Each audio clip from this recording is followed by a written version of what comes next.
तो सुख समृद्धि विज्ञान चैनल के सभी सुधी दर्शकों को मैं सुशील कुमार शर्मा हार्दिक अभिनंदन करता हूं। और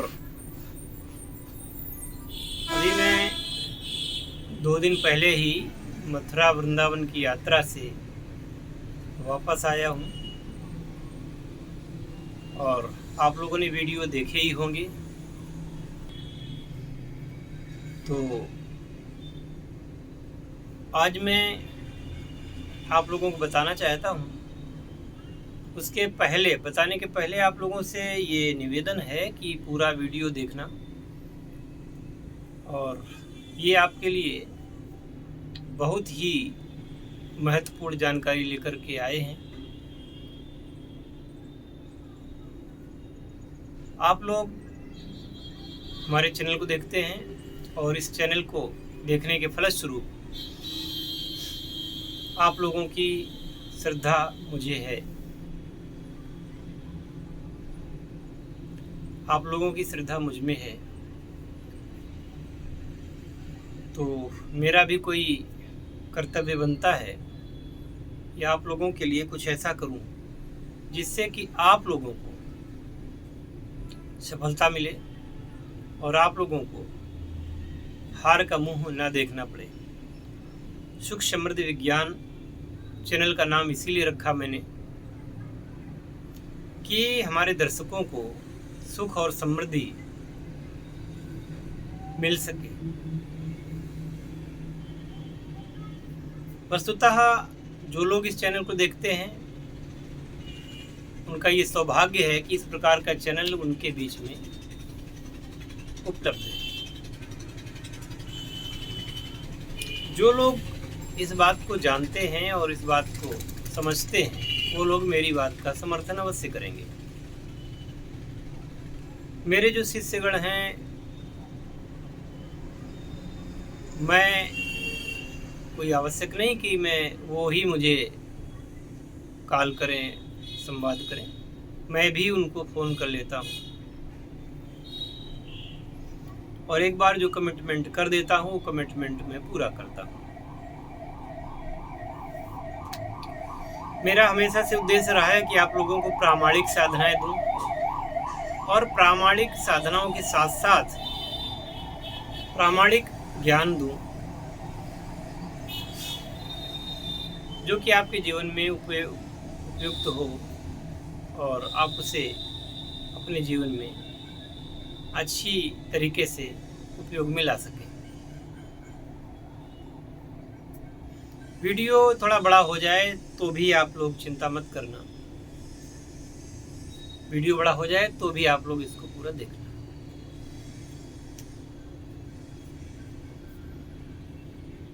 तो मंत्रों और तंत्रों को सिद्ध करने के लिए मैं कोशिश ये करता हूँ कि आप लोगों को सप्रमाण ज्ञान दूं जो कि आपके जीवन में सफलता के रास्ते खोले। मैं किसी प्रकार का कोई ऐसा आश्वासन व्यक्ति को नहीं देता हूं जो कि वो पूरा ना हो सके, ऐसी बात भी नहीं करता हूं जो कि पूरी ना हो सके। यानी कि YouTube पर मैं आप लोगों के साथ उपस्थित हूं तो इस YouTube को चलाना मैं ये समझता हूँ कि भगवत कृपा से हो रहा है और भगवान की प्रेरणा से, उनके आशीर्वाद से ही इस कार्य में मैं निरत हूँ। मुझे ये कोई शौक नहीं है कि उल्टे सीधे हथकंडे अपना करके मैं सफलता प्राप्त करूँ, YouTube में लाखों लोगों को जोड़ूँ। तो मेरा उद्देश्य यही रहता है कि जो भी व्यक्ति मेरे वीडियो को क्लिक करे, मेरे वीडियो को देखे और मेरे चैनल को सब्सक्राइब करे, उसे लाभ मिले। और YouTube जर्नी मेरी ऐसी ही रही है। कभी आप लोगों ने विशेष प्रेम दिया और कभी कम दिया। लेकिन मैंने तो ये सोच रखा है कि जो कुछ करना है अच्छा करना है। मैं हमेशा अपनी अंतरात्मा से बोलता हूँ, मैं हमेशा अपनी अंतरात्मा की सुनता हूँ। किसी भी व्यक्ति के कहने पर या समझाने पर, बताने पर मैं अंधा होकर के उस चीज़ को फॉलो नहीं करता कभी भी। तो एक व्यक्ति है, झांसी से है, वो नाम बताने से क्या फ़ायदा। अभी मैं वृंदावन में था, बांके बिहारी के दर्शन करके निकल ही रहा था कि उसका फ़ोन आ गया। ये वो व्यक्ति है जो कि एक प्रकार का हैरेसमेंट करने वाला व्यक्ति है। उसका फ़ोन आ गया, शर्मा जी कहाँ हो? बताया कि मंदिर में हूँ। ये नहीं बताया कि कहाँ के मंदिर में हूँ। बोला अरे जन्माष्टमी तो ख़त्म हो चुकी है, मंदिर में क्या कर रहे हो? तो मैंने कहा भाई मंदिर जाना कोई बुरी बात तो नहीं है। फिर वो बोला कि मैंने आपको कुछ बातें बताई थी और तुमने मुझे मेरे 2 नंबर ब्लॉक कर दिए। तो चूंकि कुछ इस व्यक्ति की बातों में बदमाशी की बू आती थी, तो मैंने इस व्यक्ति को 2 नंबर इसके ब्लॉक कर दिए थे। अब वो बदमाश व्यक्ति फिर भी नहीं माना, वो किसी अपने बेटे के नंबर से मुझे कॉल कर रहा है। बोला मुझे पहचाना कि नहीं पहचाना? ठीक है, मैं पहचान गया। बोला कि मेरे 8 चैनल चलते हैं और तुम मेरी बात नहीं मानते हो, तो मुझे ब्लॉक क्यों किया? मैंने कहा कि कुछ तो अनावश्यक बात होगी, कुछ तो हृदय को कचोटने वाली बात होगी जिस वजह से मैंने आपको ब्लॉक किया था। तो मुझसे बोला तुम गधे हो, तुम लालची हो। ये व्यक्ति शायद वन विभाग में कर्मचारी था और रिटायर होने के बाद में 2-4 पुस्तकें पढ़ करके वो बाँच करके और अपनी चाशनी में लपेट करके लोगों को परोसता है। अभी 8 चैनल चला ले या 18 चला ले या 180 चला ले या 1000 चला ले, जिस व्यक्ति ने जीवन में ज्ञान का मुंह नहीं देखा, वो दाढ़ी बढ़ा करके, रंगीन कपड़े पहन करके, बड़ा भारी तिलक लगा करके और YouTube पर आ रहा है। 2-4 वीडियो मैंने इसके देखे थे, फिर मैंने इसको देखा कि इस तरहीन घटिया किस्म का कंटेंट है, तो मैंने उनको देखना बंद कर दिया। आप मेरा चैनल नहीं देखते? अरे मैं क्यों देखूं? मैं किसी का चैनल नहीं देखता, मैं तुम्हारे चैनल क्यों देखूं? ऊपर से तुम्हारी मेरे प्रति इतनी घटिया सोच है, तो क्या ज़रूरत है? तुम्हारा चैनल है, तुम चलाओ भाई, तुम्हारे मिलियन सब्सक्राइबर हो जाएं, करोड़ सब्सक्राइबर हो जाएं, मेरी भगवान से प्रार्थना है। और मुझे ज्ञान मत दो, मुझे ज्ञान की आवश्यकता नहीं है।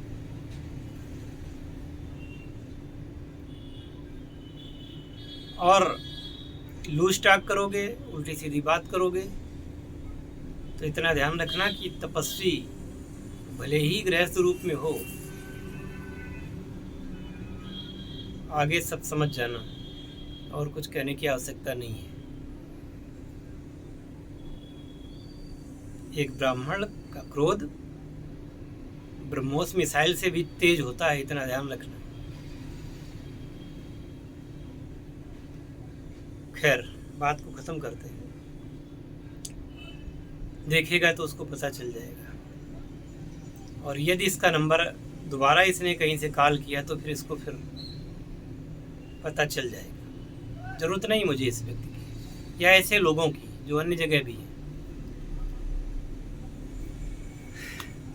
तो मैं ये सोचता हूँ कि अब वो समय आ गया है जब मेरे से जुड़ने वाला हर व्यक्ति लाभान्वित हो। किसी भी साधना, इतना ध्यान रखें कि मैं हमेशा सात्विक साधनाओं के ही मार्ग लोगों को बताता हूँ। मुझे केवल और केवल सात्विक साधनाएं,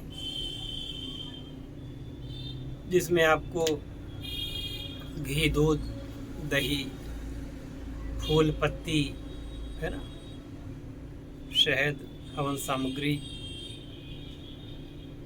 प्रसाद, फल, इसी से काम चल जाए, ये सात्विक साधना कहलाती है। और जिस साधना में रक्त और मांस, शराब इत्यादि का प्रयोग हो, वो साधना न तो मैं किसी को बता सकता हूँ, न मैंने उनको सीखा है, न किसी को कहूँगा कि आप ऐसा करें। क्यों? साधना के मार्ग में भी अगर ये उल्टी सीधी चीज़ें प्रयोग करेंगे तो नरक के द्वार आप खुद ही खोलेंगे अपने लिए। याद रहे कि जो बलि या जो कुछ भी आप देते हैं, उसका पाप उस कथित देव को नहीं लगता। देव या राक्षस से जो भी हो, उसको नहीं लगता। उसका पाप उस साधक को लगता है जो वो साधक देता है। तो ध्यान रखें कि जीवन में सात्विकता अपनाएं और एक अच्छा आदमी बन करके, सात्विक व्यक्ति बन करके भी जीवन बहुत खुशियों के साथ जिया जा सकता है। और कहीं पर भूलते हैं, कहीं पर भी आपको प्रॉब्लम है, तो बेहिचक आप व्हाट्सएप मैसेज या टेलीग्राम मैसेज करके उपयुक्त सलाह ले सकते हैं, दीक्षा ले सकते हैं और कार्य को आगे बढ़ा सकते हैं। एक ऐसा इस प्रकार का है मेरा अंदाज़ा कि मुझसे जो ज्ञान प्राप्त करते हैं उनमें से 80% लोग तो सफल हो जाते हैं। 80% लोग साधना में भी सफल हो जाते हैं, चाहे वो कीमिया में आवे, वो भी सफल होंगे, क्योंकि अनुभवगम्य ज्ञान हमेशा प्रामाणिक होता है। अगर कहीं से पढ़ करके, किसी ग्रंथ को देख करके भी मैं कोई चीज़ बताता हूँ या उसको प्रमोट करता हूँ, तो पहले उस पर मैं स्वयं उसको परखता हूँ, जांचता हूँ। मैं परखूँ या मेरे शिष्य लोग या जो अन्य लोग हैं वो परखें। यूट्यूब पर आने के लिए उस चीज़ की परीक्षा अवश्य होती है। इसलिए मैं कभी भी किसी भी व्यक्ति को गलत तंत्र की साधना या गलत ज्ञान बताता नहीं। और मैंने अभी वृंदावन से लौट करके आया हूँ, मेरे मन में हार्दिक इच्छा है और मैं 11 लोगों को रसायन विद्या में निष्णात करना चाहता हूँ, वो भी इसी महीने में, अगस्त के महीने में ही। वो मैंने 2 प्रकार के योग बनाए हैं। एक का नाम हमने रखा है स्वर्ण बीज और एक का नाम रखा है रजत बीज। तो ये रजत बीज अगर मुझसे प्राप्त कर सकें आप, तो आप बहुत कम समय में चांदी निर्माण कर सकते हैं, बहुत कम मेहनत में भी। और यदि स्वर्ण बीज प्राप्त कर सकें तो उसमें भी बहुत ज़्यादा ज्ञानी होने की ज़रूरत नहीं है आपको। आप सामान्य व्यक्ति हैं तो भी इस प्रकार से ये जो 2 बीज हमने बनाए हैं, इन बीजों का प्रयोग करें और अपने जीवन में सुख, समृद्धि, शांति की स्थापना करें। इसके माध्यम से अपने आप सपनों को साकार कर सकते हैं। तो आप संपर्क करें।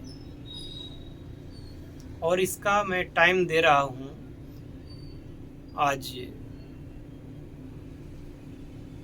25 तारीख है और 28 तारीख तक जो लोग अपना